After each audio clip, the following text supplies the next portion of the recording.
Beh, noi abbiamo voluto, dopo 20 anni, riproporre quest'anno appunto le luci sul campanile di Montaner, proprio per dare un segnale in quest'anno molto difficile, in questo Natale molto strano, come è stato del resto, e quindi proporre, ecco, un'atmosfera un po' diversa, e quindi non solo per il paese di Montaner, ma anche per tutta la pedemontana del Cansiglio. Quante persone ci hanno lavorato e in quanto tempo è stato fatto?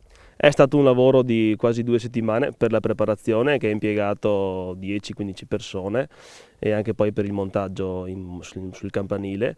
È stato un bel lavoro che ci ha dato tanta soddisfazione quando poi la prima sera abbiamo visto l'effetto appunto di queste luci. Può definirla una tradizione o volete farla diventare tale?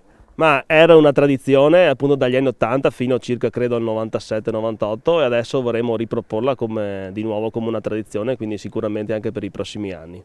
Magari anche con qualche luce in più. Ecco, il nostro sogno sarebbe riportarle sulla croce come erano all'inizio. La tradizione voleva che le luci arrivassero fino in cima, invece ora arrivano un po' più sotto. Sì, ora arrivano alla base della cupola, quindi circa 45 metri di altezza, ma noi vorremmo riportarle come appunto le prime volte, che erano appunto dei rocciatori che salivano fin sulla croce proprio del campanile, le legavano e le fissavano in quel punto, e lì si guadagnano 10 metri, quindi sarebbe ancora più alto, quindi sicuramente si vede ancora più da lontano. Chi ti senti di ringraziare per questa creazione? Beh, anzitutto tutte le associazioni, tutti i volontari che hanno partecipato a questo grande lavoro, che comunque è stato impegnativo ma ricco di soddisfazione.